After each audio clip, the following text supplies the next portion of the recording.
मुझे लगता है कि सेहत का सवाल इस देश के लिए बेहद ज़रूरी है और मैं कहूँ कि सबसे ज़्यादा ज़रूरी है, क्योंकि आज़ादी के 100 वर्ष पूरे होने पर जब हमें विकसित भारत बनाना है तो सेहत हमारे नागरिकों की दुरुस्त होगी तभी विकसित भारत बनेगा।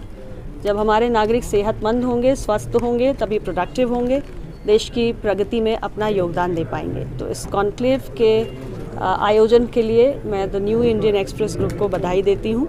सेहत की बात होती रहनी चाहिए, आम जनमानस को जागरूक करते रहना चाहिए और बहुत सारे इस अवसर पर हमारे डॉक्टर्स हैं जिन्होंने अलग अलग स्पेशलिटीज़ में देश की सेहत को दुरुस्त रखने के लिए बेहतर योगदान दिया है।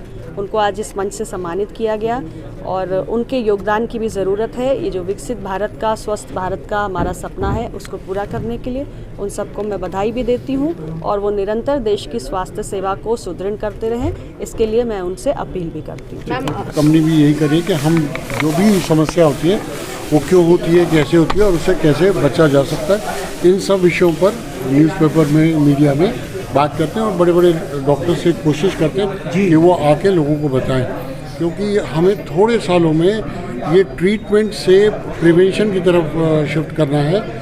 पैसा डॉक्टर के लिए प्रिवेंशन में भी है, ट्रीटमेंट में भी है, लेकिन मरीज़ के लिए फ़ायदा प्रिवेंशन में। सर, जिस हिसाब से देखा जाए कि इलाज बड़ा कॉस्टली होता जा रहा है, एक आम आदमी की, सामान्य आदमी की पहुंच से दूर जा रहा है, तो इसको किस तरह से दूर किया जा सकता है? नहीं, बहुत आसानी से दूर किया जा सकता है, इसमें कोई मुश्किल काम नहीं है, मगर इसमें कम्युनिटी हॉस्पिटल्स का आना ज़रूरी है। यानी कि कम्युनिटी हॉस्पिटल्स को ओन करे, यानी कि हर आदमी जैसे आज इंश्योरेंस देता है, ऐसे ही अपनी कम्युनिटी में अस्पताल का जो खर्चा है वो उतने लोगों में डिवाइड हो जाए, 10 लाख लोगों में, 50 लाख लोगों में, और फिर वो जो महीने का पैसा वो एक ट्रस्ट में या एक बैंक अकाउंट में जाए और वहाँ से सारे हॉस्पिटल की सैलरी, स्टाफ की सैलरी जाए। तो क्या होगा कि आपके घर में कोई भी अगर बीमार होता है तो वो उठे, कार्ड लेके जाए, इलाज कराए और घर वापस आ जाए, उसे कोई 1 रुपया नहीं देना, क्योंकि सारा जो खर्चा है वो कम्युनिटी उठाए। सर, सेंट्रल गवर्नमेंट ने भी सर 10 लाख रुपए तक का गरीब लोगों के लिए दिया है। ऐसा है, ऐसा है कि आप पैसा देकर इलाज से आपको डॉक्टर नहीं मिलता। कई बार आप पैसा लेके घूमते रहते हैं और फैसिलिटी नहीं होती, बेड नहीं होता। अब आपने कोविड में देखा कि लोग 25-25 लाख लेके घूमते रहे और फिर भी डेथ हो गई। तो जब तक आप कम्युनिटी में हॉस्पिटल क्रिएट नहीं करोगे, कम्युनिटी का हॉस्पिटल का मतलब मैं अगर आपको समझाऊँ तो जिस कम्युनिटी में आप रहते हो वहाँ एक मदर डेयरी होगी, जी है ना, वो मदर डेयरी वहाँ के रहने वाले सब लोगों की ज़रूरतें पूरी करती है। ऐसे ही हॉस्पिटल भी जो कम्युनिटी के हिसाब से बनेगा वो कम्युनिटी की सारी ज़रूरतें पूरी करेगा।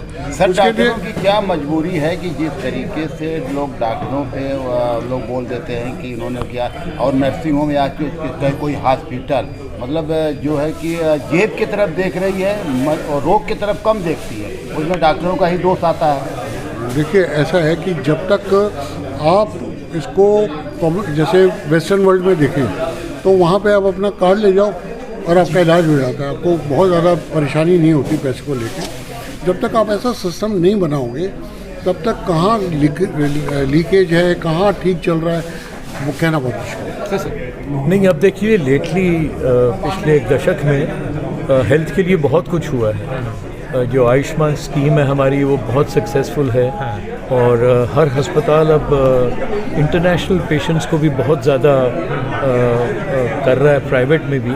तो दुनिया से लोग आ रहे हैं, not only from surrounding SAARC countries but also from America and Europe. वहाँ से भी लोग अब आते हैं और यहाँ क्योंकि फैसिलिटीज़ बहुत अच्छी हैं, बहुत चीप है।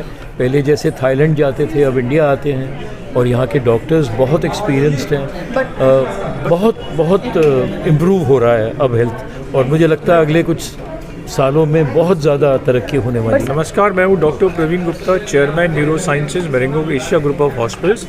ये अवार्ड जो हम लोग मेहनत करते हैं पेशेंट्स को ठीक करने के लिए, उसकी रिकग्निशन है। डॉक्टर्स को रिकग्नाइज़ करना बहुत ज़रूरी है क्योंकि उससे उसका मनोबल बढ़ता है और हम चाहते हैं कि हम लोगों की सेहत को बरकरार करने के लिए और सेहत के सवाल को आंसर करने के लिए भरसक मेहनत और प्रयास करें और उनको best quality health care affordable prices पे दे पाएँ, जिससे कि हम हेल्थ केयर फॉर ऑल का सपना पूरा कर पाएँ। और टेक्निकल इनोवेशंस और मॉडर्न एविडेंस और मॉडर्न साइंस को हेल्थ केयर में लाके लोगों की सेहत को बेटर बना पाए। नमस्कार, मेरा नाम डॉक्टर अंशु रोहतगी है। मैं सर गंगाराम हॉस्पिटल में सीनियर न्यूरोलॉजिस्ट हूँ। क्या कहेंगे, आज आपको अवार्ड मिला सर? देखिए, मैं इस अवार्ड पाके काफ़ी खुश हूँ और प्रसन्न हूँ, क्योंकि ये एक रिकॉग्निशन है जो हमने 35 साल से काम कर रहे हैं न्यूरोलॉजी में, उसका हमारा ये रिकॉग्निशन है। और ये इंडियन एक्सप्रेस के जो अवार्ड्स हैं उसको पाके मैं काफ़ी खुश और प्रसन्न हूँ। और अब ये जो नई बीमारियां जो हम सुन रहे हैं कैंसर रिलेटेड, अब जैसे मैं एक कैंसर स्पेशलिस्ट हूँ, एक ऑन्को सर्जन हूँ, सो मैं अपनी बात आप लोगों के माध्यम से जो भी लोगों को पहुँचाना चाहूँगा, मैं कैंसर के रिलेशन में ज़्यादा बात करना चाहूँगा। देखिए, ये एक सबसे बड़ी फैलती हुई और सबसे ख़तरनाक बीमारी है जिससे हम जूझ रहे हैं। और अनफॉर्चुनेटली अगर आप इस समय देखेंगे, जो वर्ल्ड हेल्थ ऑर्गेनाइजेशन और इंडियन सरकार के जो ICMR का डेटा है, उसके आधार पर हमारे देश में हर साल कैंसर जो है ना 12.5% से बढ़ रहा है। मेरा प्रोफेशन, मैं प्रोफेशनली दर्दों को ठीक करती हूँ, जोड़ों के दर्दों को, और डिप्रेशन, एंग्जाइटी, स्लीप डिसऑर्डर के भी केसेस मैं ट्रीट करती हूँ। और मैं 2 अपने क्लिनिक्स चला रही हूँ अलाइन बॉडी के नाम से, साउथ दिल्ली वसंत विहार और ईस्ट दिल्ली जागृति एनक्लेव में। और आज मुझे डॉक्टर्स डे के उपलक्ष्य में ये अवार्ड मिला है और मैं बहुत बहुत थैंकफुल हूँ। ग्रैटिट्यूड है डॉक्टर दिवाकर जी का, मिस्टर प्रभु चावला जी और हमारी health minister miss Anupriya Patel ji का। So thank you so much for this recognition to healthcare sector, to people who are helping people in their making them wealthy and healthy. तो हम fit तो India भी fit. Thank you. Kidney specialist, 38 years तक all India institute में working और 15 years head of the department of nephrology institute. Award is given because of my work on prevention of chronic kidney disease. Chronic kidney disease patients, once they go to advanced chronic problems, then they need dialysis and transplantation. It is not easy in Indian context, so we need to prevent. मेरा नाम नीलेश सोनी है और मैं CG jewels को represent कर रहा हूँ। और हमने आज ये हेल्थ कॉन्क्लेव जो सवाल सेहत का, इसके लिए हमने स्पॉन्सरशिप करी है और ये बहुत ही अच्छा कॉन्सेप्ट है। और हमारी कंपनी इस चीज़ में बहुत ज़्यादा बिलीव करती है कि लोग जो है स्वस्थ रहें और हेल्थ अवेयरनेस सब लोगों में बढ़े। आजकल बहुत ज़्यादा प्रॉब्लम हो रही है लोगों को हेल्थ रिलेटेड, बहुत ज़्यादा मेंटल रिलेटेड इश्यूज भी आ रहे हैं, एंग्जाइटी और डिप्रेशन हो रहे हैं। तो सब लोगों को अवेयरनेस हो जाए इस बारे में। डॉक्टर दिनेश मैं हूँ और मेरी प्रैक्टिस कृष्णानगर में है और मैं करीब 23 साल से प्रैक्टिस कर रहा हूँ। सर, आज स्वास्थ्य की जो चर्चा हुई है उसके बारे में क्या कहना चाहिए? देखिए, हम लोग स्वास्थ्य को जो देखते हैं होलिस्टिकली देखना चाहिए हम लोगों को। सिर्फ हम जनरल बॉडी हेल्थ के बारे में अगर हम डिस्कस कर रहे हैं तो ओरल हेल्थ सबसे इम्पोर्टेंट चैप्टर हो जाता है। और अगर हमारे मुंह की कंडीशन अच्छी है तो बहुत सारी ऐसी सिस्टमिक प्रॉब्लम्स हैं जिनको हम अवॉइड कर सकते हैं।